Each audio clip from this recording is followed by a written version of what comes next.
যোৱা কেইদিনমান ধৰি বিভিন্ন মাধ্যমৰ জৰিয়তে মোৰ সম্পৰ্কে বা মোৰ পত্নী সম্পৰ্কে বিভিন্ন ধৰণৰ বাতৰি প্ৰকাশ হৈ থকা হৈছে। বিশেষভাৱে এটা সংবাদ গোষ্ঠী, মই নামে কৈ দিছোঁ যে প্ৰতিদিন সংবাদ গোষ্ঠীটোৱে যোৱা কেইটামান দিন ধৰি সম্পূৰ্ণ ইচ্ছাকৃতভাৱে আৰু এটা ৰাজনৈতিক ব্যৱস্থাৰ মাজেৰে গৈ তেওঁলোকে মোৰ বিৰুদ্ধে কিছু অসত্য বাতৰি প্ৰকাশ কৰি আছে। আৰু এইটো কথাও স্পষ্ট যে যিবিলাক বাতৰি তেওঁলোকে জানে যে সেইটো নহয়, তথাপিতো ইণ্টেনশ্যনেলি এই কামটো কৰি আছে। আৰু তেখেতসকলে তাৰ লগে লগে কংগ্ৰেছ দলটোকো ব্যৱহাৰ কৰিছে। বাতৰিটো হোৱাৰ লগে লগে তাৰ লগে লগে কংগ্ৰেছেও তাৰ লগত একেলগে কামখিনি কৰি থাকে। ক'ৰবাত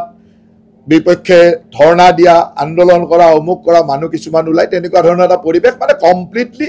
এটা বিৰোধী দল কংগ্ৰেছ দলৰ প্ৰৰোচনাত গোটেই প্ৰতিদিন সংবাদ গোষ্ঠীটোৱে কৰি আছে। আৰু মই এই সম্পৰ্কে তেখেতসকলক কেইদিনমান আগত যেতিয়া এই কথাখিনি সুধিছিল, মই কৈছিলোঁ যে যদি সাহস আছে আপোনালোকে আন কাট বজাব, মই কৈ দিওঁ। কিন্তু তেখেতসকলৰ সিমানটো সাহস নহ'ল যে আন কাটখিনি বজাবৰ কাৰণে। আগৰখিনি বজাই দিলে, যিখিনি তেওঁলোকৰ কথা ক'লোঁ সেইখিনি বজাবলৈ সাহস নহ'ল। গতিকে মই আজি আশা ৰাখিম যে তেওঁলোকে আজিৰ কথাখিনি কমচে কম ৰাইজক বজাই দিব, যে ৰাইজে যাতে জানে কি কথা আচলতেনো কি। মানুহ এজনৰ বিপক্ষে কথা কোৱাৰ আগতে তাৰ সত্যতাটো জানিব লাগে। প্ৰথম কথা হ'ল যে আজি দুদিনমান ধৰি প্ৰতিদিন সংবাদ গোষ্ঠীটো এটা বাতৰি প্ৰকাশ কৰি আছে যে কোনোবা এজন RTI এক্টিভিষ্টৰ অকণমান কথা দেখায় আৰু তাৰ পিছৰখিনি নেদেখায়। অকণমান কথা দেখাই তেওঁ কয় যে গৰুখুটিলৈকে অনা 90জনী গীৰ গাই অন্তৰ্ধান হ'ল, আৰু এই অন্তৰ্ধান হৈছে ৰঙিয়া ষ্টেচনৰ পৰা, আৰু ৰঙিয়া ষ্টেচনৰ ওচৰত মোৰ পত্নীৰ মালিকাধীন ফাৰ্মখন আছে। গতিকে তেওঁলোকে মোটামুটি মানে মই মোৰ ফাৰ্মলৈকে গৰুখিনি গৈছে এনেকুৱা এটা মিনিং কৰি কয়, কিন্তু ডাইৰেক্টলিও নকয়, কাৰণ লিগেল কথা আছে, কেছ লাগিব পাৰে, আইনী কথা আহিব পাৰে, সেইকাৰণে ডাইৰেক্টলি নকয়। কয় যে ৰঙিয়াত অন্তৰ্ধান হৈছে আৰু ৰঙিয়াৰ ওচৰতে মোৰ পত্নীৰ মালিকাধীন ফাৰ্মখন আছে। গতিকে তেওঁলোকৰ মিনিংটো মই বুজি আছোঁ, তেওঁলোকে কি কথা ৰাইজক আচলতে মোৰ বিপক্ষে ক'ব খুজিছে। তেখেতসকলৰ জ্ঞাতাৰ্থে মই জনাই থওঁ যে তেখেতসকলৰ চেনেলতে এই কথাখিনি আগতে কৈ থৈ গৈছে। কাৰণ আগতে তেওঁলোকে যেতিয়া এই কথাটোলৈকে বিধানসভাত অখিল গগৈ ডাঙৰীয়াই প্ৰশ্ন কৰিছিল, পদ্ম হাজৰিকাই তাৰ উত্তৰ দি থৈছে। আৰু সেই উত্তৰৰ পিছদিনাখন, সেইটো মষ্ট প্ৰবেবলি ফেব্ৰুৱাৰী 21 তাৰিখ হ'ব, 2024 ফেব্ৰুৱাৰী 21 তাৰিখ হ'ব, 22 তাৰিখে পদ্ম হাজৰিকাৰ এটা টক শ্ব' লৈ লৈছে তেওঁলোকে। অভিমত অনুষ্ঠানত পদ্ম হাজৰিকাই কৈ থৈ গৈছে। তাৰ পিছত আকৌ সেই বাতৰিটো কিয় এনেকৈ ইচ্ছাকৃতভাৱে বজাইছে, তাতে আপোনালোকে বুজে যে তেওঁলোকৰ ইণ্টেনশ্যনটো কি। মই আপোনালোকৰ হাতত এখন এখন কাগজ দিছোঁ। এই কাগজখনত স্পষ্টভাৱে লিখা আছে যে এই 90জনী গীৰ গাই কাক দিয়া হৈছিল আৰু কোনে কোনে লৈছিলে 90জনী গীৰ গাই। ইয়াত আপোনালোকৰ 9জন মানুহৰ নাম লিখা আছে, আপোনালোকে সকলোৱে পাইছে এইখন। আৰু এই 90জনী গীৰ গাই কোনো ফ্ৰী লোৱা নাই, সকলোৱে কিনি লৈছে। গৰুখুটি প্ৰকল্পলৈকে 300 গীৰ গাই আহিছিল। এই 300 গীৰ গাইৰ 90জনী গীৰ গাই তেওঁলোকৰ সিদ্ধান্ত মৰ্মে, কাৰণ সেই সময়ত তেওঁলোকৰ ইমান গৰু ৰাখিব পৰা গোহালি প্ৰস্তুত হোৱা নাছিল। সেইকাৰণে কোনোবাই যদি নিব বিচাৰে উচিত মূল্য দি পেলাই নিব পাৰে বুলি তেওঁলোকে কৈছিলে। আৰু সেই সময়ত মোৰ ফাৰ্মলৈকেও এই তাত লিখা আছে JMB Aqua Agro Private limited, এইটো মোৰ পত্নীৰ মালিকাধীন ফাৰ্ম। এই ফাৰ্মখনৰ নামত 20জনী গাই গৰু আমি কিনি লৈছিলোঁ, আৰু তাৰ কাৰণে 13,20,000 টকা পে'মেণ্ট কৰিছিলোঁ। আৰু পে'মেণ্ট কৰা যিখন বেংকৰ ৰচিদ সেইখনো আপোনালোকক বেকফালে দি দিছোঁ। বেংকৰ জৰিয়তে পে'মেণ্ট কৰিছোঁ। গৰুখুটি প্ৰকল্পত এই NDDBৰ জৰিয়তে গৰুখিনি আহিছিল, আৰু এই বেংকত 13,20,000 টকা পে'মেণ্ট কৰা ৰচিদখনো মই দি দিছোঁ। আৰু সকলোৱে তেনেকৈ পে'মেণ্ট কৰিছে। আৰু টোটেল এই 90জনী গীৰ গাইৰ লগত যিসকলৰ নাম আছে আপোনালোকে ইয়াতে চাওক, যে এজন Niraj Bora, Babul Nath, MLA Kamalpur, MLA Gohpur, MLA Jonai, MP Mangaldai, vice chairman GMDA, এই সকলোৱে কোনে কেইটা গাই লৈছিলে, 2টা 10টা এনেকৈ পুৰা 90জনী গাই কোনে কোনে লৈছিলে আৰু সকলোৱে কিমান পইচা দিছে সেইটোও লিখা আছে। কোনেও গাই ফ্ৰী লোৱা নাই, কোনেও গৰু ফ্ৰী লোৱা নাই, সকলোৱে গৰুসমূহ উচিত মূল্য দিয়ে। আৰু এইটো এইকাৰণে কৰিছিল যে তেওঁলোকৰ গোহালিটো প্ৰস্তুত হোৱা নাছিল। তেওঁলোকৰ ইমান গৰু 300 গৰু ৰাখিব পৰা গোহালি নাছিলে। তেতিয়া এটা সিদ্ধান্ত ল'লে কোনোবাই যদি গৰুখিনি নিব খোজে নিব পাৰে। গতিকে আমি তেতিয়া মোৰ ফাৰ্মৰ কাৰণে, মোৰ পত্নীৰ মালিকাধীন ফাৰ্মৰ কাৰণে 13,20,000 টকা দি 20জনী গাই কিনি লৈ গৈছিল এতিয়া এই ঘটনাটোকে তেওঁলোকে এনেকে এটা বজাব আৰম্ভ কৰিলে যেন অন্তৰ্ধান হ'ল মোৰ ফাৰ্মলৈ গুচি গ'ল মোৰ ফাৰ্মত মানে ডাঙৰ কেলেংকাৰী হ'ল এনেকুৱা ইন্টেনশনেল কথাবিলাক ক'ব নাপায় তেখেতসকলৰ টকশ্বতে এই কথাটো তথ্য সহকাৰে কৈ দিছে আজিৰ পৰা 2024 চনৰ 22 ফেব্ৰুৱাৰীত তেওঁলোকে এইটো বজাই গৈছে আৰু তেওঁলোকে উত্তৰ দি গৈছে তেওঁলোকে কৈছে যে এইকেইটাকে অমুক দিয়া হৈছে তাৰ পিছত এই 2025 চনত আৰু কি ইন্টেনশনেলি বজাইছে কি উদ্দেশ্য আৰু কংগ্ৰেছ দলৰ লগত তেওঁলোকৰ কি হনাপিটিকা কি উদ্দেশ্যৰে বজালে এইটো তেওঁলোকে প্ৰচাৰ কৰক যে কি উদ্দেশ্যৰে বজাইছে গতিকে মই স্পষ্টতাৰে কৈ দিছো যে এই 90 জনী গীৰ গাই সকলোৱে কিনি লৈছিল আৰু ময়ো তাৰ ভিতৰৰ মোৰ ফাৰ্মখনৰ তাৰ ভিতৰৰ এখন মোৰ কোম্পানী মোৰ পত্নীৰ মালিকাধীন ফাৰ্মখনে 20 জনী গাই 13,20,000 টকাত কিনিছে গতিকে এইটো স্পষ্ট কথা ইয়াত আৰু কি বিতৰ্ক কৰিব লাগে ইয়াত কি ক্ৰাইম কৰিলো মই বা মোৰ পত্নীয়ে কি ক্ৰাইম কৰিলে যে এই ধৰণৰ নিউজ বজাব লাগে দ্বিতীয়তে আজি কেইটামান দিন ধৰি তেওঁলোকে নিউজ বজালে যে মোৰ পত্নীয়ে ৰাজসাহায্য ললে 50 লাখ টকা ৰাজসাহায্য ললে এতিয়া আপোনালোকক সেই কাগজখনো দি দিছো এই কাগজ দুখন আপোনালোকে চাই লওক তাত এই ৰাজসাহায্যৰ কাৰণে যেটো আপোনাৰ নিবিদা সেই নিবিদাৰ বা মানে নিবিদা বুলি ঠিক নহয় মানে এইটো ক'ব এক্সপ্ৰেছন অফ ইন্টাৰেষ্ট ইউআই খন ট্ৰিবিউনতে ওলাইছিল আৰু ট্ৰিবিউনত তেওঁলোকে এই এডভাৰটাইজমেন্টটো দিছিল যে এনেকে তেওঁলোকে ৰাজসাহায্য দিব গভৰ্ণমেণ্টে তাত লিখা আছে কিহৰ কাৰণে দিব assistance to entrepreneur for establish of commercial dairy farm এটো 2022-23 বৰ্ষৰ কাৰণে 20টা ইউনিট দিবৰ কাৰণে তলত লিখা আছে ইউনিটৰ নম্বৰে লিখা আছে ফিজিক্যাল টাৰ্গেট ডিউৰিং 22-23 20টা ইউনিট 20টা ইউনিট দিবৰ কাৰণে তেওঁলোকে এডভাৰটাইজ কৰিছিল আসাম ট্ৰিবিউন কাকতত প্ৰথমবাৰ এডভাৰটাইজ কৰোতে তাৰ এপ্লিকেশন অত্যন্ত অকমান আহিলে কেইখনমান আহিলে তেওঁলোকে আকৌ কেনসেল কৰি তাত লিখিও দিছে ইয়াতে যদি চাই ইয়াতে লিখা আছে লিখি দিছে যে it is for the general notice that due to non-receipt of sufficient number of applicants for the expression of interest the for the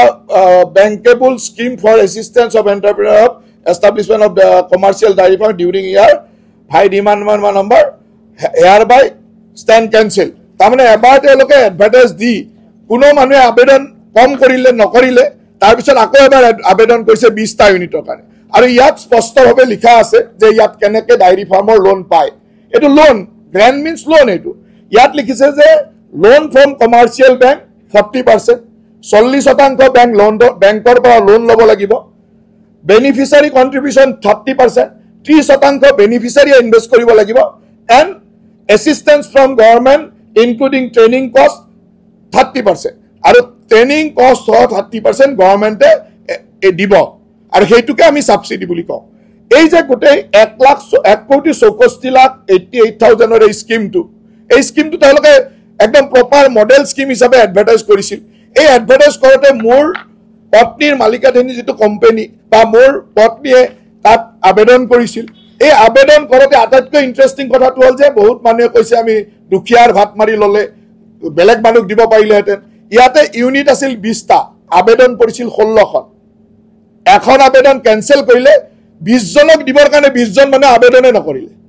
15 জন মানুহ আৰু আপোনালোকে শুনি আচৰিত হ'ব যে এইটো লবৰ কাৰণে তেতিয়া কৃষি মন্ত্ৰী আছিল অতুল বৰা ডাঙৰীয়া মই অতুল বৰা ডাঙৰীয়াক ক'ব লগাৰ কোনো প্ৰয়োজন নাছিল কিয় এই কাৰণে আছিল যে ইয়াত আবেদনে কৰিছে 16 জনে দিব ওলাইছে 20 জনক আৰু এজনে আবেদন কৰা এজনৰ কেনসেল হ'ল তেওঁৰ কিবা ডকুমেন্ট শৰ্ট আছিল বাকি 15 জনক দিছে 15 জনৰ লিষ্টখন আপোনালোকে টিভিত অলৰেডি ওলাইছে মই লিষ্টখনো দি দিছো আৰু তাৰ আগত চালে হ'ল আবেদনৰ তেওঁলোকে লিখি দিছে যে ইউনিট কেইটা আছিল তলত আপুনি যদি প্ৰথম এডভাৰটাইজমেন্টটো চাই তাৰ তলতে লিখা আছে যে ফিজিক্যাল টাৰ্গেট ডিউৰিং 22-23 20 ইউনিট তাৰমানে 20 জন মানুহক দিবৰ কাৰণে এই এডভাৰটাইজটো কৰিছিল এই এডভাৰটাইজটোত 16 জন মানুহে আবেদন কৰিছিল এজনৰ আবেদন কিবা কাৰণত তেওঁৰ ডকুমেন্টস আগে নাছিল কেনসেল হ'ল 15 জনক দিলে ইয়াতে কোনোবাই আবেদন কৰিলে যোনে আবেদন কৰিছে তেওঁ পালেহেঁতেন আৰু মোৰ পত্নীয়ে যেহেতু ডাইৰী ফাৰ্ম আৰু ইয়াতে ডাইৰী ফাৰ্ম কৰিবৰ কাৰণে এক্সিস্টিং ডাইৰী ফাৰ্ম থাকিব লাগিব এই ডাইৰী ফাৰ্মখন আপগ্ৰেড কৰিবৰ কাৰণে তেওঁলোকে লোন দিব আৰু লোন লবৰ কাৰণে বেংকে আপোনাক লোন দিব লাগিব বেংকে লোন দিলে তেওঁলোকে বেংকলৈকে সাবসিডিটো পঠাই দিব সাবসিডি পইচাটো বেংকলৈকে পঠাই দিব মানে ইয়াত ক'ত ভুল কৰিলে মই এই কথাটো বুজি নাপালো আৰু এইটো কোনো দুখীয়া মানুহৰ যে কোনোবাই পাবলগীয়াক বঞ্চিত কৰি তেওঁ পাইছে তেতিয়াও ক'লোহেঁতেন যে ইয়াত আবেদন কৰিলে আৰু 5জনে পালেহেঁতেন আবেদনে নাহিলে গতিকে এনেকুৱা এটা বাতৰি তেওঁলোকে জানে এই গোটেই কাগজখিনি তেওঁলোকৰ ওচৰত আছে এই কাগজখিনি তেওঁলোকৰ আছে এইখন বজাইছে মানে তাৰ আগৰখনো আছে এইখনটো পেপাৰত তেওঁলোকে দেখুৱাইছে মোৰ পত্নীৰ নাম থকাটো দেখুৱাইছে গতিকে এইখনো আছে আগত 20টা যে ইউনিট আছিল 20টা ইউনিটৰ যে 15টাই দিব পাৰিলে এই কথাটো তেওঁলোকে জানে কিন্তু মানুহজনৰ ইন্টেনশনটো এনেকুৱা যে তেওঁলোকে ইন্টেনশনালি মোৰ ভাৱমূৰ্তি নষ্ট কৰিবৰ কাৰণে কাম কৰি আছে মই তেওঁলোকক এই কথাখিনি সিদিনাখন খুব সুন্দৰকৈ বুজাই দিলো যে এই আসল কথাটো এইটো এনেকে এনেকে ৰাজসাহায্য লৈছে এইটো নিয়ম আৰু ইয়াত কোনো দুখীয়া মানুহক মানে বঞ্চিত কৰি কোনো প্ৰাপ্য মানুহক বঞ্চিত কৰি লোৱা নাই আনকি প্ৰাপ্য মানুহে নোলালে যে কোনোবা আবেদন কৰা প্ৰাপ্য মানুহ নোলাল তাৰপিছত সেইকাৰণে মই কৈছিলোঁ যে যিবিলাক মানুহে এইবিলাক কথালৈ খুব খুচৰি থাকে সেইবিলাক মানুহৰ ব্যক্তিগত জীৱন বা সামাজিক জীৱনবিলাকো মই সিদিনাখন আন কাৰ্ড বজাবলৈ কৈছিলোঁ যে আন কাৰ্ড বজাওক যে আপোনালোকৰ যদি সাহস আছে বজাওক যিজন মানুহে মই তাত লিখি দিছিলোঁ যে চালনীয়ে বেজি খাই গাত ফুটা আছে বুলি চালনীৰ গোটেই দেহটোতে ফুটা থাকে এইটো তেওঁ দেখা নাপায় সেই সংবাদ গোষ্ঠী প্ৰতিদিন সংবাদ গোষ্ঠীটোৰ গোটেই দেহটোতে ফুটা আছে মালিকৰ পৰা চিফ এডিটৰৰ পৰা তেওঁলোকৰ মানে এই যিখন এংকৰ ওলাই তেওঁৰ পৰা সকলোৰে দেহত ফুটা আছে ইমানেই ফুটা আৰু মইতো দায়িত্ব সহকাৰে ক'ব পাৰোঁ যে যিদিনাখনৰ পৰা বিজেপি দলত যোগদান কৰিছোঁ সেইদিনাখনৰ পৰা কোনো ধৰণৰ বেয়া কাম কৰাৰ নজিৰ কোনো দেখুৱাব নোৱাৰে কোনো তথ্য দিব নোৱাৰে কংগ্ৰেছ দলত যেতিয়া আছিলোঁ তেতিয়া কংগ্ৰেছ দলৰ কাৰণে কিছুমান এনেকুৱা কাম কৰিছিলোঁ যিবিলাক কামে আজিও আমাক টানি থাকে কংগ্ৰেছ দলে তাৰ দায়িত্ব ল'ব লাগিব আমি কংগ্ৰেছ দলত যেতিয়া আছিলোঁ যুৱ কংগ্ৰেছ কৰিছিলোঁ তেতিয়া বহুত এনেকুৱা কামক আমাক জড়িত কৰা হৈছিল যিবিলাকৰ দায়িত্ব কিন্তু কংগ্ৰেছ দলে ল'ব লাগিব কাৰণ কংগ্ৰেছ দলত থকাৰ কাৰণে এইবিলাক কৰিব লগা হৈছিল বিজেপি দলত অহাৰ দিনাখনৰ পৰা 2015 চনৰ পৰা 10 বছৰ হ'ল গৌৰৱেৰে ক'ব পাৰোঁ যে কোনো ধৰণৰ বেয়া কামত কোনো ধৰণৰ অনৈতিক কামত কোনো ধৰণৰ বেয়া ব্যৱস্থাৰ মাজত সমাজক হানি কৰা কাম ৰাষ্ট্ৰক হানি কৰা কাম এটাও কৰা নাই আৰু ভৱিষ্যতেও নকৰোঁ আৰু সেইকাৰণে ইমান সগৌৰৱে নিজৰ কথাখিনি কোৱাৰ স্পষ্টতা আছে ক'ব পাৰোঁ কৈছোঁ যিটো সংবাদ গোষ্ঠী প্ৰতিদিনে এই ধৰণৰ নিউজ বনাইছে তেওঁলোকক মই ক'ব খুজিছোঁ আজিও ক'ম যে তেখেতসকলৰ ৱেবছাইটত তেখেতসকলৰ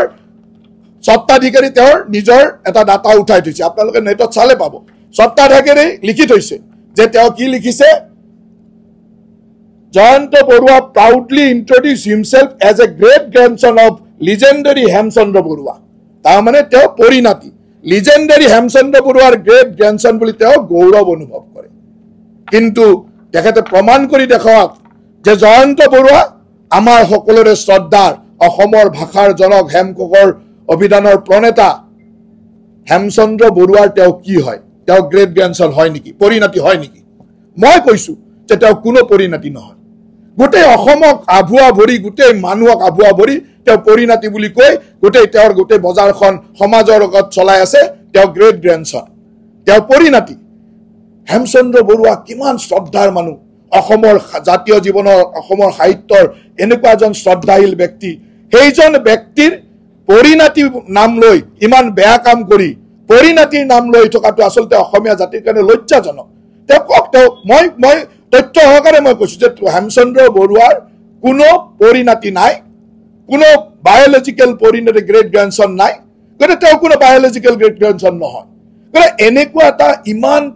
যাৰ জীৱনৰ পৰিচয়টোৱে ভুৱাৰে আৰম্ভ হৈছে যাৰ জীৱনৰ পৰিচয়টো যাৰ আইডেণ্টিটি মোৰ যদি পৰিচয়টোৱে ভুৱাৰে আৰম্ভ হয় তেতিয়াহ'লে সেই মানুহজন কিমান বেয়া হ'ব পাৰে এতিয়া মই গৌৰৱেৰে কওঁ যে মই চান্দকুচীয়া মল্লভোজৰ বৰুৱা নলবাৰীৰ চান্দকুচীয়া মল্লভোজৰ বৰুৱা বংশৰ ল'ৰা মোৰ বংশক লৈ গৌৰৱ কৰোঁ এইটো মই বংশৰ হয় কাৰণে গৌৰৱ কৰিব পাৰোঁ তেওঁ কৈছে যে পণ্ডিত মানে আমাৰ শ্ৰদ্ধাৰ সকলোৰে শ্ৰদ্ধেয় ভাষাৰ আমাৰ হেমকোষৰ প্ৰণেতা হেমচন্দ্ৰ বৰুৱাৰ তেওঁ পৰিণাতি তেওঁতো নহয় পৰিণাতি কিয় অসমৰ ৰাইজক এনেকুৱা আভুৱা ভৰিছে কিহৰ কাৰণে তেওঁ অসমৰ ৰাইজক ইমান ডাঙৰ মিছা কথা কৈছে অকল সেইটোৱে মিছা কথা নহয় তেওঁৰ মিছা কথা ইমান আপোনালোকে আগতে সংবাদ মাধ্যমত বহুতে পাইছিল চাগে সোণাপুৰত ট্ৰাইবেল বেল্টত ট্ৰাইবেল বুলি দেখুৱাই মাটি কিনিব গৈছিল হাইকোৰ্টৰ ৰখত পৰিছিল মনত আছে চাগে আপোনালোকৰ ট্ৰাইবেল বেল্টত মানুহে নিজকে অনুসূচিত জনজাতি বুলি কৈ ট্ৰাইবেল বেল্টত মাটি কিনিব যোৱা মানুহজন কিমান অধম হ'ব পাৰে মই এইটো শব্দ কৈছোঁ কিমান অধম হ'ব পাৰে সেইজন মানুহে আকৌ আমাক নীতি শিক্ষা শিকাব নেকি কওকচোন সেইজন মানুহে মোক নীতি শিক্ষা শিকাব নেকি তেওঁ হ'ল সত্তাধিকাৰী গতিকে তেওঁৰ চেনেলত কি বুজিছে এইবিলাক আপোনালোকেও বজাই দেখুৱাব যে তেওঁ যেনেকৈ আমাৰ সন্মুখত বুমটো পঠাই দি সুধে যে আপোনাৰ পত্নীয়ে ৰাজআৰ্য হৈছে আপোনালোকে তেওঁৰ ওচৰত বুমটো পঠাই দি সুধিব যে আপুনি হেমচন্দ্ৰ বৰুৱাৰ পৰিণতি হয় নেকি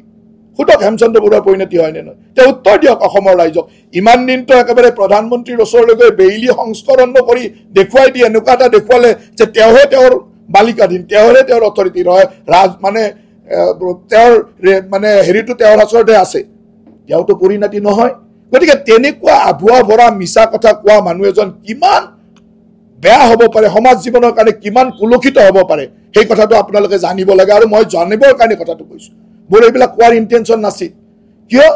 আমি ৰাজনীতি কৰা মানুহ আমি যেতিয়া চৰকাৰী কামত থাকো আমাক কেতিয়াবা সমালোচনা কৰক আমাৰ ক'বলগীয়া একো নাই এটা মোৰ পত্নীয়ে কিবা ব্যৱসায় কৰিছে সেই ব্যৱসায়লৈকে মোৰ পত্নীৰ ব্যৱসায়লৈকে যেতিয়া যাব তেওঁলোকৰ তেতিয়া সঁচা কথাবিলাক উন্মোচন কৰিব লগা হয় মোৰ ল'ৰা ছোৱালীলৈকে যেতিয়া যাব তেতিয়া তেওঁলোকৰ সঁচা কথাবিলাক উন্মোচন কৰিব লগা হয় আৰু সেইকাৰণে মই কৈছো মোৰ ইমান দিন আমাৰ লগত মোৰ বহুত নিউজ বজায় মই কেতিয়াও নকওঁ নিউজ বজায় অধিকাৰ আছে প্ৰত্যেকটা সংবাদ মাধ্যমৰ অধিকাৰ আছে সংবাদ মাধ্যমে মোৰ ভাল বজাব কেতিয়াবা বেয়া বজাব ভাল বজালে প্ৰশংসা কৰোঁ বেয়া বজালেও বেয়া নাপাওঁ ঠিক আছে বজাব আমি তাৰ পৰা সংশোধন ল'ম কিবা ভাল কাম কৰিম কিন্তু সকলোৱে জানে যে মোৰ পত্নীয়ে তাত এখন ফাৰ্ম কৰিছে কোনো অনিয়ম কৰি তাৰ ফাৰ্মত ৰাজসাহায্য বা হেৰি লোৱা নাই বেংকৰ লোন লৈছে লোন লৈ তাত ছাবচিডি পাইছে তাৰপিছত তেওঁ তাৰ আগতেও এপেক্স বেংকৰ লোন লৈছিলে তাৰ আগতে ফাৰ্মখন এষ্টাব্লিছ কৰাৰ সময়ত এপেক্স বেংকৰ লোন লৈছিলে তেতিয়াও নেটফিৰ পৰা ছাবচিডি পাইছে এগ্ৰিকালচাৰ ভেটেনেৰী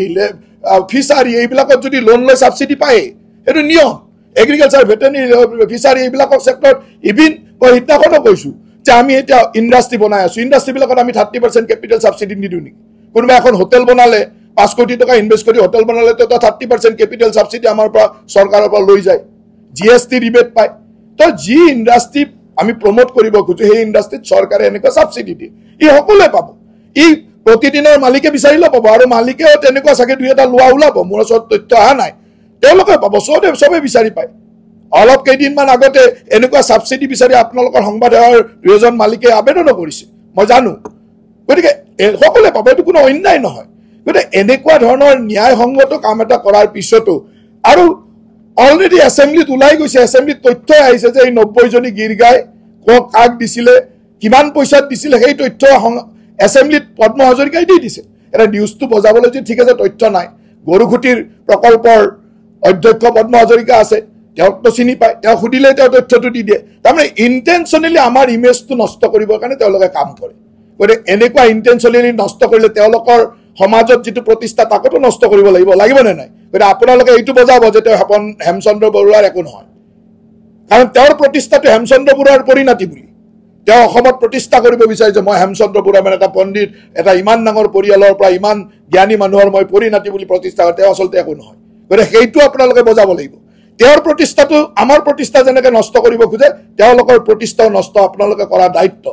কিয় দায়িত্ব যে আমাৰ প্ৰতিষ্ঠা নষ্ট যোনে কৰিব আমি কোনো বেয়া কাম কৰা নাই মই দায়িত্ব সহকাৰে কৈছোঁ 2015 চনত বিজেপিত যোগদান কৰাৰ পৰা কোনো ধৰণৰ বেয়া কাম কোনো ধৰণৰ অসামাজিক কাম কোনো ধৰণৰ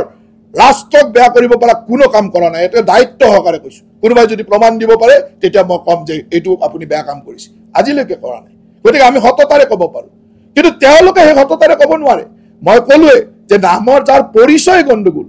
জনজাতি বুলি নিজৰ মাটি কিনিব যায় ট্ৰাইবেল বেল্টত সেই মানুহৰ কি হেৰি আছে এতিয়া যিজন তাৰ মুখ্য সংবাদক তেওঁলোকে বহুত নিউজ বজাই থাকে অজস্ৰ গাহস্থ হিংসাৰ নিউজ বজায় সৰু ঘটনা এটা হ'লে এনেকৈ বজায় যে পৰিয়ালটোৱে মুখ ওলাব নোৱাৰা হৈ যায় সেইজন মানুহৰ পত্নীক তেওঁ কি কৰে সেইজন মানুহৰ কন্যাক তেওঁ কি কৰে কন্যাই আহি নিজৰ ষ্টুডিঅ'ৰ ভিতৰত মুখত থু মাৰি থৈ যায় সেইবিলাক ঘটনাটো আপোনালোকে জানে সংবাদ মাধ্যমৰ সব মানুহে জানে সেই মানুহে এটা চুট্টাই লগাই সুন্দৰভাৱে বিৰাট ভাল ভদ্ৰলোকৰ দৰে কথা কোৱাৰ নৈতিক অধিকাৰ আছে নেকি আছে জানো নৈতিক অধিকাৰ নিজে প্ৰথম হট হ'ব লাগিব হজৰত মহম্মদে যেনেকৈ চেনি খাবলৈ নিজে বন্ধ কৰি মিঠাই খাবলৈ বন্ধ হৈ মিঠাই খাব হাক দিছিল তেনেকৈ নিজক প্ৰথম হট কৰি লোৱা তাৰপিছত বেলেগৰ কথা ক'বা এনেকুৱা ধৰণৰ নৈতিক স্খলন হোৱা কিহৰ কাৰণে হৈছে এইটো আপোনালোকে জানে তেওঁলোকে যেনেকৈ বেলেগৰ গ্ৰাহস্থ হিংসা বজাই থাকে তেওঁলোকৰ মুখ্য সম্পাদকজনৰ গ্ৰাহস্থ হিংসাৰ ওপৰত এটা টকশ্ব' পাতক যদি সাহস আছে হেমচন্দ্ৰ বৰুৱাৰ নাতিয়েক নহয় বুলি এটা টকশ্ব' পাতক যিজনে এইকেইদিন খুব চিঞৰ বাখৰ কৰি আছে আপোনালোকৰ বহুতৰ মাজত সেইটো ধৰণৰ 2 বছৰ 1.5 বছৰ আগৰ এটা ভিডিঅ' আছে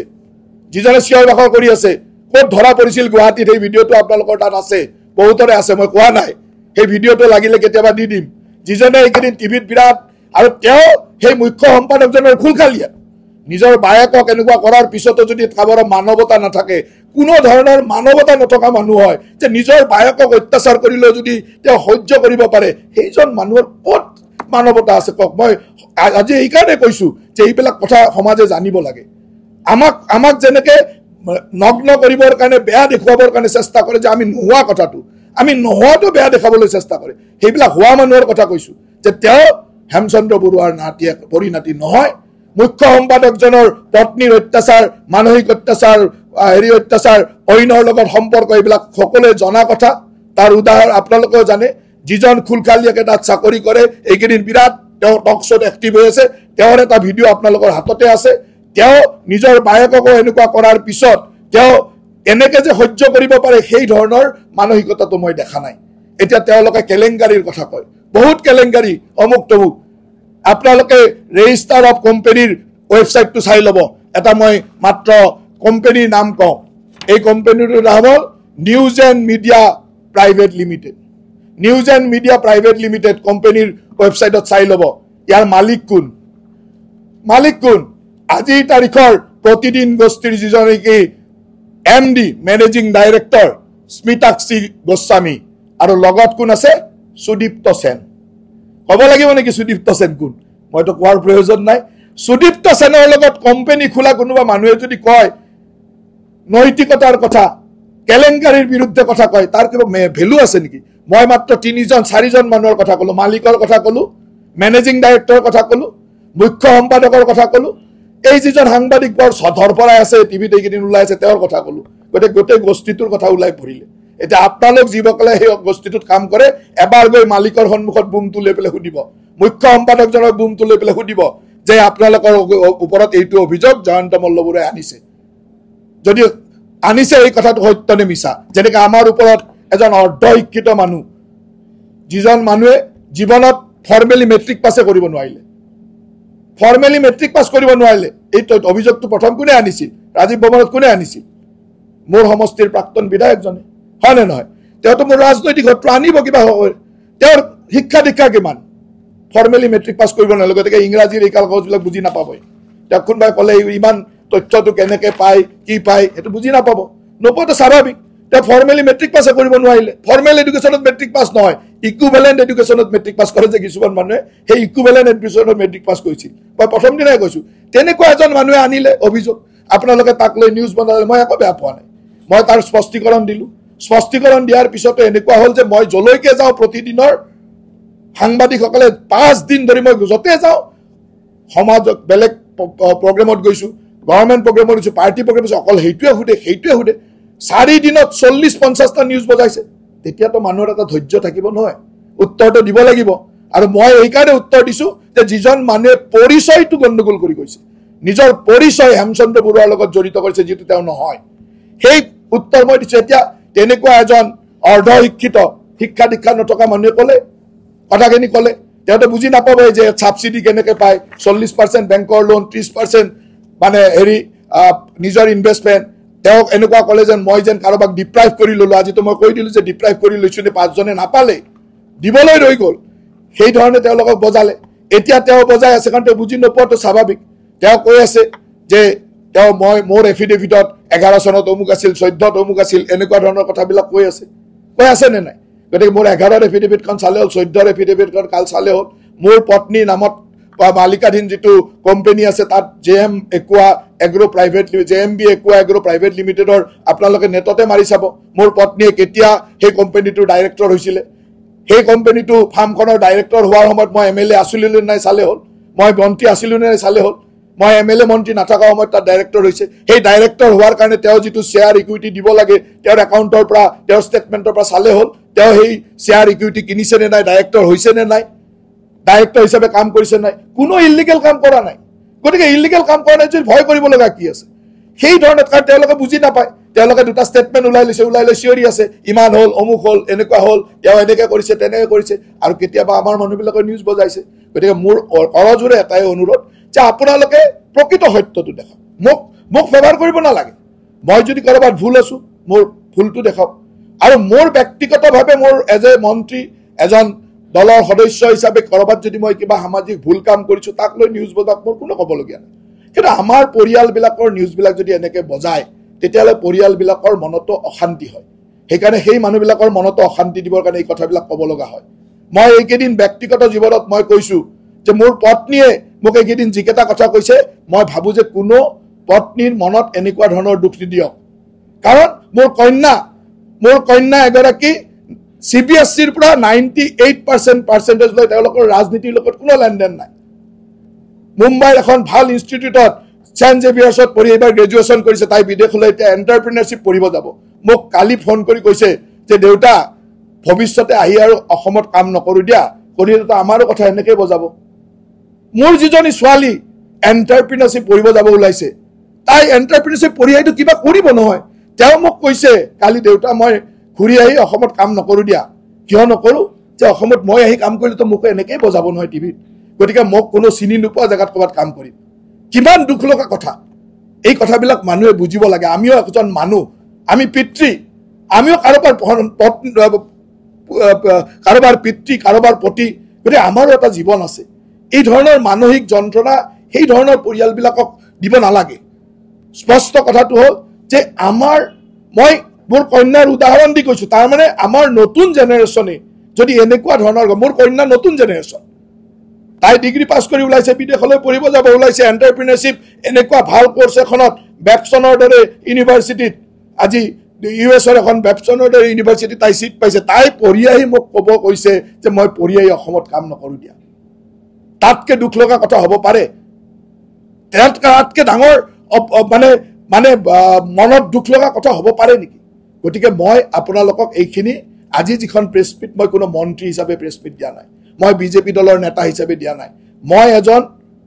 নাৰীৰ পতি হিচাপে নাৰীৰ স্বামী হিচাপে মই দুজন সন্তানৰ পিতৃ হিচাপে এই কথাটো কৈছোঁ অন্ততঃ আপোনালোকে সত্যতা মই বেয়া কাম কৰিছোঁ মোৰ বেয়া কথা বজাওক মই বেয়া কাম কৰিছোঁ মোৰ ডিপাৰ্টমেণ্টৰ কিবা হৈছে বজাওক মোৰ ক'বলগীয়া একো নাই কিন্তু এনেকৈ অনাহকতে কিছুমান বস্তু যিবিলাক বস্তুৱে আমাৰ সামাজিক জীৱনত ক্ষতি কৰে আমাৰ পৰিয়ালৰ জীৱনত ক্ষতি কৰে এই কামবিলাক কৰা উচিত নহয় আৰু সেই কামবিলাকে এই জয়ন্ত বৰুৱাৰ দৰে মানুহবিলাকে কৰি আহিছে তেওঁলোকে মানুহৰ ঘৰ ভাঙি প্ৰসাদ সাজিছে অসম আন্দোলনৰ পৰা আলফা আন্দোলনলৈকে কিমান মানুহক মাৰি কিমানজনৰ মানে হেৰিত গৈ তেওঁলোকে সৌধ সাজিছে সেইবিলাক কথা অসমৰ ৰাইজে জানে গতিকে তেওঁলোকৰ সেই স্বভাৱবিলাক এতিয়া এৰক এতিয়া অসমখন এটা পৰিৱৰ্তনৰ দিশত গৈছে তেওঁলোকৰ কথা হ'ল যে হিমন্ত বিশ্ব শৰ্মা ডাঙৰীয়াৰ নেতৃত্বত যি বিকাশ আৰু উন্নতি হৈছে সেই বিকাশ আৰু উন্নতি তেওঁলোকৰ সহ্য নহয় তেওঁলোকক লাগে অসমত এখন ধৰ্ণাৰ অসম আন্দোলনৰ অসম এনি টাইম গণ্ডগোল থাকক হত্যা হিংসা চলি থাকক কাৰণ হত্যা হিংসা ধৰ্ণা আন্দোলন তেওঁলোকৰ ব্যৱসায় হত্যা হিংসা ধৰ্ণা আন্দোলন তেওঁলোকৰ ব্যৱসায় গৰুৰ ফাৰ্ম তেওঁলোকৰ ব্যৱসায় নহয় তেওঁলোকৰ কাৰণে এইটো কি কাৰাপশ্যন কেলেংকাৰী গৰুৰ ব্যৱসায় ফাৰ্ম এগ্ৰিকালচাৰ এইবিলাক তেওঁলোকৰ ব্যৱসায় নহয় তেওঁলোকৰ কাৰণে কি হত্যা হিংসা আন্দোলন চলি থাকিবলৈ তেওঁলোকৰ ব্যৱসায় চলি থাকিব ৰমৰমীয়া ব্যৱসায় চলি থাকিব তেওঁলোকৰ ব্যৱসায়টো চলা নাই আজিৰ তাৰিখত অসমৰ মানুহে গৰুৰ ফাৰ্ম কৰিছে অসমৰ মানুহে সেমি কণ্ডাক্টৰ ইণ্ডাষ্ট্ৰী বহাইছে অসমৰ মানুহে দোকান কৰিছে অসমৰ মানুহে এগ্ৰিকালচাৰ কৰিছে গতিকে এই কামবিলাক তেওঁলোকৰ কাৰণে ব্যৱসায় নহয় এইবিলাক কেলেংকাৰী এইবিলাক হ'ল গণ্ডগোল তেওঁলোকৰ কেলেংকাৰী দেখা পায় এইবিলাক ভাল কাম তেওঁলোকে দেখা নাপায় সেইকাৰণে মোৰ আপোনালোকলৈ এটা বিনম্ৰ অনুৰোধ আপোনালোকৰ মাজত অজস্ৰ সৎ মানুহ আছে 90% সৎ মানুহ অসমখনক ভাল পোৱা মানুহ 2-4টা বেয়া মানুহ থাকে কিন্তু আপোনালোকেতো অসমখনক ভাল পায় অসমৰ ভাল বিচাৰে অসমখনক ভাল পোৱা হিচাপে ভাল কামক প্ৰশংসা কৰক আৰু সেইবিলাক মানুহৰ মুখা খুলি দিয়ক যিবিলাকে আজি অসমত আন্দোলন হত্যা হিংসা তেওঁলোকৰ দোকান এখন চলাব বিচাৰে সেই দোকানখন চলিব নিদিব হিমন্ত বিশ্ব শৰ্মা ডাঙৰীয়াৰ নেতৃত্বত খুব সুন্দৰভাৱে এখন অসমৰ বিকশিত যাত্ৰা আৰম্ভ হৈছে এই যাত্ৰাত এই ধৰণৰ মানুহবিলাকে যাতে আৰু নষ্ট কৰি পেলাব নোৱাৰে তাৰ কাৰণে মই এজন নাৰীৰ স্বামী হিচাপে দুটা সন্তানৰ পিতৃ হিচাপে মই সুন্দৰভাৱে আপোনালোকক সবিনয় অনুৰোধ কৰিছোঁ আৰু মই ভাবোঁ যে ইয়াৰ মাজতো কিছুমান মানুহে তাৰে এখাৰ কাটি অমুকটো ক'লে তমুকটো ক'লে এটা উল্টা কথা ওলাই আৰু বজাব পাৰে আছে যিবিলাকে ইয়াক আকৌ কণ্টিনিউ কৰিব তাৰ এটা কাটি ইফালে কৰি অমুক কৰি তমুক কৰি আৰু সেইকাৰণে সিদিনাখনো মই কৈছিলোঁ যে মোৰ ফেচবুকত আনকাট লাইভ কৰি থওঁ মই বজাই দিম মই ধন্যবাদ দিছোঁ বহুত কেইটা চেনেলে আনকাটটো বজাই দিলে আনকাটটো বজাই দিয়াৰ লগে অসমৰ ৰাইজে গম পালে যে আচলতে তেওঁ হেমচন্দ্ৰ বৰুৱাৰ কি আজিতো মই স্পষ্টভাৱে আজিও আপোনালোকে এইখিনি আনকাটে বজাই দিব যোনে যোনে লাইভ কৰিছে তাৰ কাৰণে ধন্যবাদ কমচে কম অসমৰ ৰাইজে এই কথাটো গম পালে গতিকে মই সকলোকে ধন্যবাদ দিছোঁ আৰু আপোনালোকক এটাই অনুৰোধ যে এনেকুৱা ধৰণৰ কিবা বাতৰি যদি আপোনালোকে পায় যে মই ক'ৰবাত ভুল কৰিছোঁ মোক সুধিলে হ'ল মই তাৰ উত্তৰ দিবলৈ পাইছোঁ য'ত ভুল কৰিম তাত মই কৰজোৰে মানি ল'ম আমি ভগৱান নহয় ক'ৰবাত ভুল হ'ব পাৰে মই কৰজোৰে মানি ল'ম কিন্তু য'ত আমি ভুল কৰা নাই য'ত বেয়া কাম কৰা নাই তাক লৈ যদি নিউজ বজাই থাকে মোৰো অলপ মানসিক কষ্ট হয় মোৰ পৰিয়ালতো মানসিক কষ্ট হয় আৰু আমি অনাহকতে আমাৰ যিটো কৰ্মস্পৃহা ৰাতিপুৱাৰ পৰা দিন ৰাতি কৰি কষ্ট কৰি কাম কৰি থৈ এই কৰ্মস্পৃহাত ক'ৰবাত ক্ষতি হয় গতিকে মোৰ ক'বলগীয়াখিনি এইখিনি আৰু আপোনালোকে এইকেইদিন যিমান নিউজ বজাই আছিল সকলো প্ৰশ্নৰে উত্তৰ মই দিছোঁ মই ভাবোঁ যে ইয়াৰ পিছত আৰু মই কিবা উত্তৰ দিবলগীয়া নাই আপোনালোকৰ গোটেইখিনি কথাই মই সুন্দৰভাৱে কৈ দিছোঁ মোৰ আশা যে আপোনালোকে এই গোটেইখিনি কথা অসমৰ ৰাইজক দেখুৱাই দিব অসমৰ ৰাইজে বিচাৰ কৰিব মই শুদ্ধ নে ভুল অসমৰ ৰাইজে তাৰ সিদ্ধান্ত ল'ব অসমৰ ৰাইজক মই জনাবৰ যিটো দায়িত্ব সেই দায়িত্বটো পালন কৰি এই সংবাদ মেলৰ জৰিয়তে আপোনালোকক কথাখিনি জনালোঁ আৰু আপোনালোক সকলোকে ইয়ালৈ অহাৰ কাৰণে মই ধন্যবাদ জ্ঞাপন কৰিলোঁ প্ৰতিদিন টাইমৰ পৰা প্ৰশ্ন কেইটামান আছিলে মোৰ ব্যক্তিগত প্ৰশ্ন নহয় প্ৰথম প্ৰশ্নটো হৈছে যিহেতু আপুনি হেমচন্দ্ৰ বৰুৱাৰ বংশধৰৰ কথা কৈছে প্ৰশ্ন এটা আছিল হয়তো উত্তৰ পাম বুলি আশা কৰিলোঁ হেমচন্দ্ৰ বৰুৱাৰ পিতৃ নামটো কি ক'ব পাৰিব নেকি মই আপুনি গোটেই হেমচন্দ্ৰ বৰুৱা সম্পৰ্কে বিভিন্ন কথা আছে আপোনালোকে যেনেকৈ মই প্ৰশ্ন কৰিলে আপোনালোকে তাত সুধি থাকে নহয় আপোনালোকক মই এৰি দিলোঁ আপোনালোকে টিভিত টক শ্ব' কৰি দেখুৱাই দিব হেমচন্দ্ৰ বৰুৱাৰ বাপেক অমুক আছিল নাই মই কৈছোঁ এতিয়া আপোনালোকে যেনেকৈ চলে আমিও তেনেকৈ চলিম আপোনালোকে যেনেকৈ মোৰ কথা এটা লৈ পেলাই টক শ্ব' কৰি থাকে কাগজ কেইখনমান লৈ মই কৈ দিলোঁ এতিয়া আপোনালোকে টক শ্ব' এটা কৰি বুজাই থাকক যে হেমচন্দ্ৰ বৰুৱাৰ বাপেক অমুক আছিল পুতেক অমুক অমুকৰ অমুক এনেকৈ মই বংশধৰ অমুকৰ অমুক বংশধৰ তেওঁৰ ল'ৰা আছিল নে ছোৱালী আছিল তেওঁ বিবাহ কৰাৰ পিছত পত্নী কিমান কম সময়ত ঢুকাইছিল ইত্যাদি চব কথা তাত আছে এইবিলাক চব অসমৰ তথ্যত আছে আপুনি ধুনীয়াকৈ তাত এটা টক শ্ব' পাতি বুজাই দিব মই কিয় ক'ব লাগে নাই মই নকওঁ আপোনালোকে মোক পেপত আনিব চেষ্টা মই নকওঁ আপোনালোকে তাৰ বঢ়িয়া আছে এটা টক শ্ব' পাতি বুজাই দিয়ক অসমৰ ৰাইজক নাই মই জানিলেও নকওঁ আপোনালোকে জনাব মই জানো চব জানো কাৰণে কৈছোঁ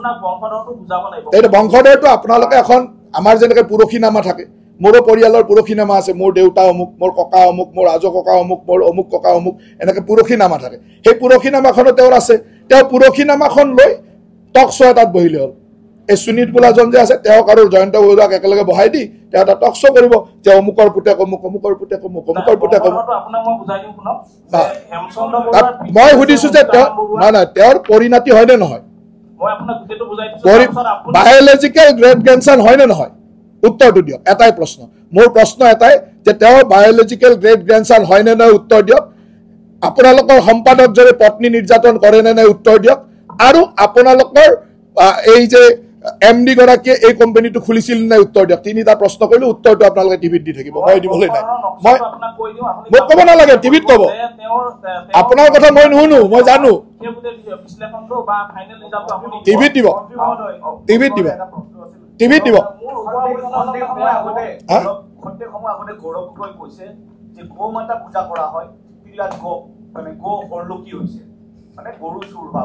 তাৰমানে গৌৰৱ গগৈ আৰু জয়ন্ত বৰুৱা মিলিজুলিয়ে গোটেইটো কৰিছে তেওঁলোকৰ উদ্দেশ্য হ'ল এইটোক এটা ইছ্যু বনাব লাগে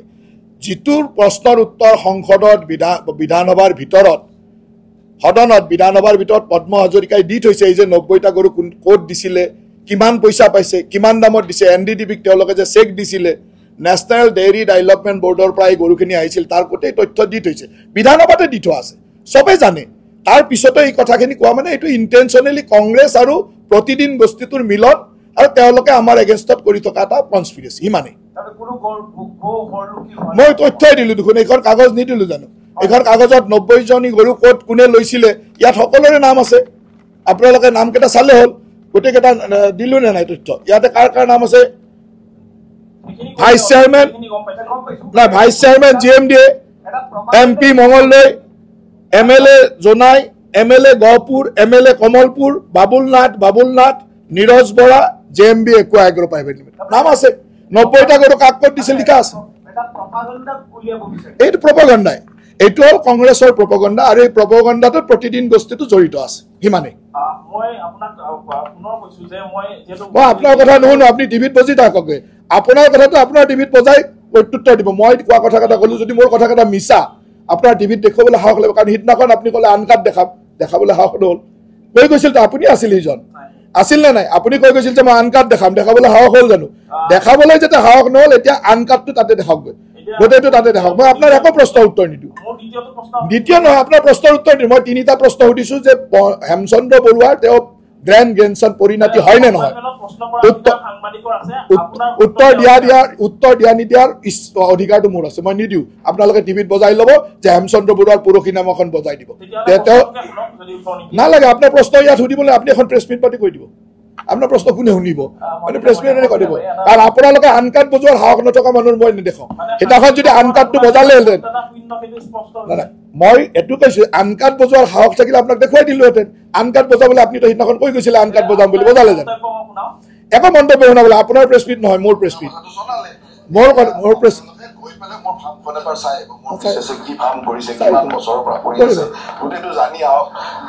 কাগজ পত্ৰ ল'ব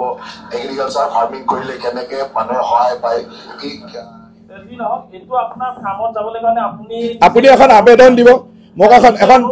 এখন কোম্পানী যেতিয়া ফাৰ্ম থাকে ব্যক্তিগত মালিকাধীন ফাৰ্মত গ'লে মোক এখন আবেদন দিব মই অনুমতি দি দিম যে যাব আপুনি যাবগৈ তাতে মোৰ ষ্টাফে থাকে ষ্টাফে পাৰ্মিশ্যন দিব পাৰে কাৰণ আপোনালোকে গৈ কিবা আপুনি ফাৰ্মখন সম্প্ৰসাৰণৰ কথা কোৱা হৈছে নলবাৰী আপুনি যিখন স্থান উল্লেখ কৰিছে নলবাৰী এড্ৰেছ মানুহৰ তাতে আপুনিও পঢ়িব নাজানে তাতে হ'ল মোৰ পত্নী থাকে নলবাৰীৰ ঘৰৰ এড্ৰেছ দিয়া আছে আপুনি পঢ়িব নাজানে আপুনি পঢ়িব নাজানে দিয়ক এইবিলাক আপোনাৰ দৰে ইমান তলৰ শ্ৰেণীৰ মানুহৰ লগত কথা নাপাতো আপোনালোকৰ মালিকে কেতিয়াবা সুধিব মই উত্তৰ দিম মালিকক যিকেইটা প্ৰশ্ন সুধিছোঁ সেইকেইটা উত্তৰ দিলে ধন্যবাদ সকলোকে ধন্যবাদ উত্তৰ আপুনি টকশ্ব' এটা পাতক দিছিলে যে ইয়াত যিবোৰ গৰু ছাবচিডিৰ কাৰণে যিটো এডভাৰটাইজ দিয়া হৈছিল বুলি কৈছে 20 জনক দিব বুলি কৈছিলে 16 জনে এপ্লাই কৰিছিলে 15 জনক দিয়া হ'ল তাৰ কাৰণে এডভাৰটাইজ দিয়া হৈছিল পেপাৰৰ জৰিয়তে আপোনালোক যিহেতু জনপ্ৰতিনিধি আপুনি এজন বিধায়ক এজন মন্ত্ৰীও এই বিষয়টো যেতিয়া পেপাৰত দিছিল সকলোৱে পেপাৰ হয়তো পঢ়িব এই বিষয়টো সমষ্টিৰ মানুহৰ সৈতে কেতিয়াবা আলোচনা কৰিছে মোৰ নলবাৰী সমষ্টিৰ 2-3 জনে পাইছিল মানে ইয়াতে নোৱাৰে কিয় অসমত এনেকুৱা ফাৰ্ম খুব কম আছে মানে ইয়াত যিকেইটা ক্ৰাইটেৰিয়া দিছে এইটো হ'ল চলি থকা ফাৰ্ম 200 লিটাৰৰ ওপৰত গাখীৰ হ'ব লাগিব তেওঁলোকে এক্সটেনশ্যনৰ কাৰণে সুবিধা পাব তেওঁলোকৰ ইনকাম টেক্সৰ ফাইলত যিটো বিচাৰিছে বা যি ধৰণৰ ক্ৰাইটেৰিয়া বিচাৰিছে সিমান ক্ৰাইটেৰিয়া থকা ফাৰ্ম অসমত খুব কম আছে এই ডায়েৰী ফাৰ্ম সেইকাৰণে নোৱাৰে মোৰ তাত যিকেইজনৰ ক্ৰাইটেৰিয়া আছিল মোৰ তাত 2জন মানে পাইছে তেওঁলোকে ইণ্টাৰভিউ তেওঁ কৈয়ে দিছে মোৰ তাত পোৱাজনে টিভিত ইণ্টাৰভিউ দিছে যে তেওঁ কেনেকৈ পাইছিলে কি পাইছিলে ইয়াত ইমান ক্ৰাইটেৰিয়াটো ফুলফিল কৰিব নোৱাৰে সেইটোৱে আজি মই বেলেগ কথা নকওঁ কাৰণ এইটোত আপোনালোকে এইটো ডাইলুট কৰি পেলাব সেইকাৰণে মই আজি এইখিনিয়ে ক'লো মইতো আপোনালোকৰ টিক্সত মই আহিব খোজা নাই আপোনালোকে এইখিনি বজাই দিয়ক ধন্যবাদ